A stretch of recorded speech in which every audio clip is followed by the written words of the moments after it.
Hello, this is Crystal, and you're watching Real Eyes on Crypto Dealers TV.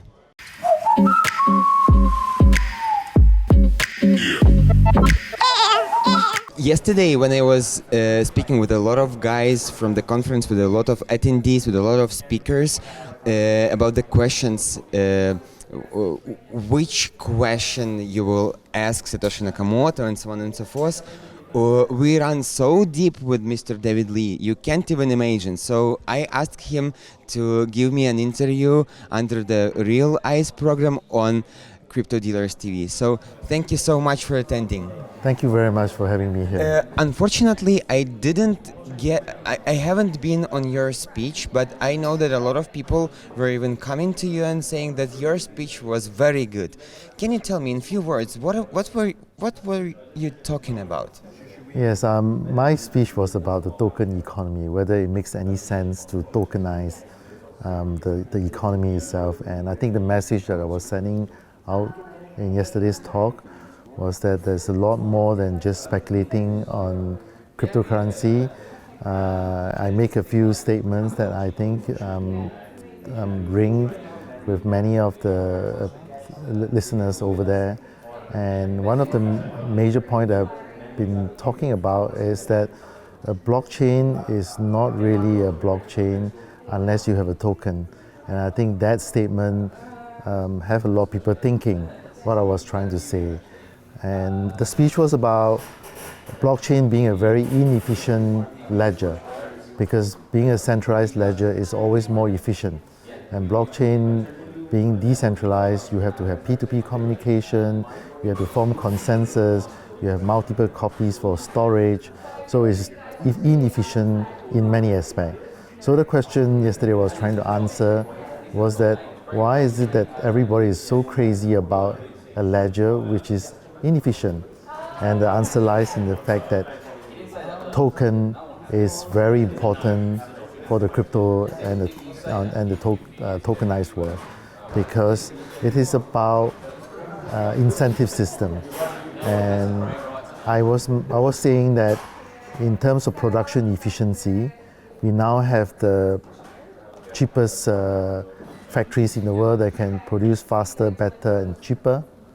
That is not the major problem, but we now have a lot of rules and regulation for good intention that is forming a lot of silos, and also a lot of interest that is not aligned. So we have a situation in this world now that it is not about production efficiency that we need to achieve, but we have to solve the problem about collaboration efficiency. So blockchain is just not a technology alone, but it's a trust machine, it's a relationship machine, and the way that you entice people to collaborate is through the tokens. Because with the token, you can allow untrusted people to work together. So one very good example will be Bitcoin. In the Bitcoin, there are four major players. The first group of players will be the miners who keep the ledger, and then we have the investors who hope for good returns, and then we have the user who try to use it for transaction, and finally we will have the developers who try to ensure that the system is resilient and continue to patch up all the problems that we have in the system. So these four groups of people in the old financial world and economic world, which many people are excluded, we'll be focusing on conflict of interest. That means if you're a miner, you shouldn't be an investor. You're an investor, you shouldn't be a user. Your user shouldn't be a developer, because there's a lot of conflict of interest. But in the case of Bitcoin or any other design, a good design of blockchain, it's all about alignment of interest. A single person can be a miner, investor, user, and developer all at the same time, because the interest is totally aligned, and the conflict of interest is minor as compared to the alignment of interest. And that is the beauty of blockchain with tokens that people do not really understand. It is not about having a decentralized ledger to cut costs. It is not about cost efficiency. It is about enticing people to come together the best in the open source software, in the open mindset, in a benevolent economic incentive structure, in a global mindset, for people to come together so that you can crowdsource wisdom, so that you can crowdsource criticism to make your system more resilient. And that's why Bitcoin has never been hacked. And also very important to think about the token incentive system to encumber everybody's interest. Everybody's interest is actually put into the system, that nobody is compromised, so that people can enjoy it. You see, only one question. I don't think that all of the blockchains are needed in token. If we will take Bitcoin, in this case, Bitcoin needs token. It can't live without a token at all. But looking on other projects or even companies that are doing the ICO and so on and so forth, they are making token just to make sure that the people who are investing in something, they are getting also something in their tokens, but they don't use it. Yes. So I think the second point in my talk yesterday was about the word inclusive. I was talking about inclusive technology and inclusive in terms of finance. And in the case of inclusive technology, I give the example that in the open environment, we should embrace and be very inclusive in terms of technology.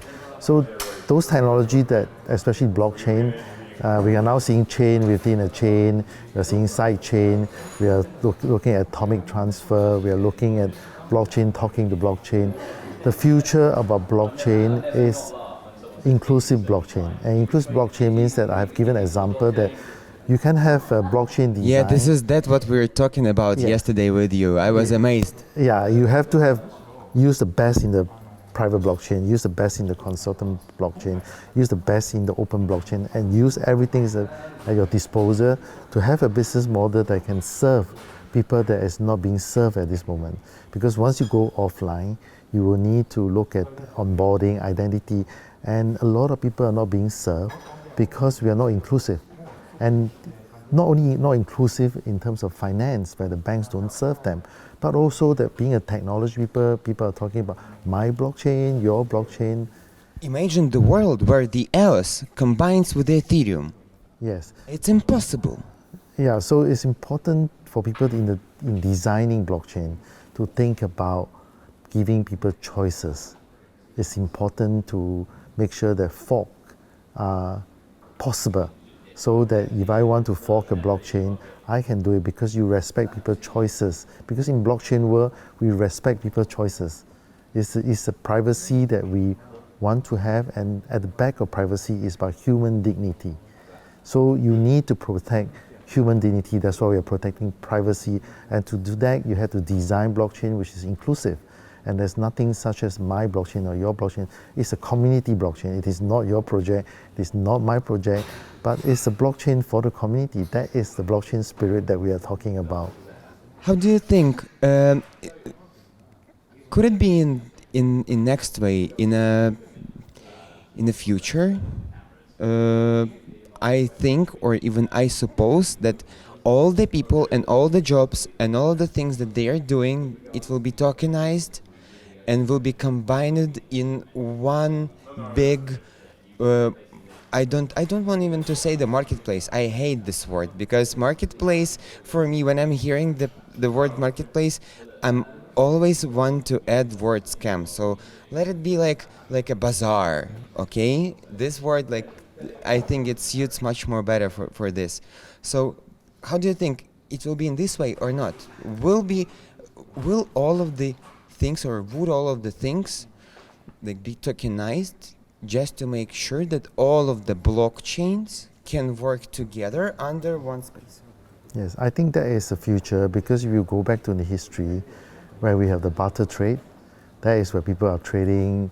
I trade a cow with a few cattle with you. Even kauris. Yes, even kauris. They were trading kauris. Yeah, so, but the beauty of it is that not only that we are able to bring back all the trading that we used to do in the barter trade, we can now digitize them and fractionalize them. So I don't have to go to the market and bring my cow and exchange for 2 or 3 cattle with you, but I can bring a cow and I can sell away 10% of my cow. So fractional ownership is the beauty of blockchain, and This is very important. And so not only fractionalization, you can then now, as a farmer, I can trade with anywhere in the world. It's borderless. And that is also very important. And in the current world, we treat every cow as the same. But with IoT, with the heartbeat, with the blood stream, we know the health of the cow. So we don't treat every cow the same as well. And the problem with this world with so much speculation is because that we treat all commodity and homogenize them. So blockchain allow us to have a different way to look at things. Every cow is different. So every cow can have a different price. So through the smart contract, to the IoT, we know the health of the cow and therefore it has a different price. So it's very different from what we have now. So we have fractional ownership, we have heterogeneous goods transaction. Genius. So it's going to be a very different token economy that we are thinking about, and most of these goods are not traded at this moment. So if you are in designing blockchain project, my advice is not to tokenize the old economy and try to bypass IPO regulation, because the contribution to mankind is so little. But you try to tokenize a cow, a sheep, or a pig, or any other objects that we were not able to trade globally and tokenize it, you are introducing a new form of business model and you're contributing to mankind.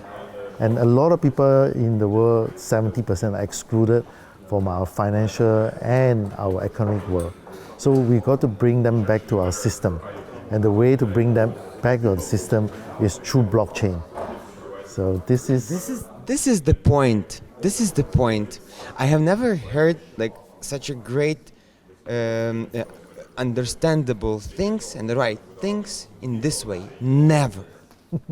I came to such things by myself, but it took me about half a year, maybe even a year. You did it for 10 minutes, even 5 maybe, I suppose. Thank you. I've been doing research for 5 years and I was thinking very hard about it. I've been a hedge fund manager for very long. I was just thinking what is the most impactful thing that I can do.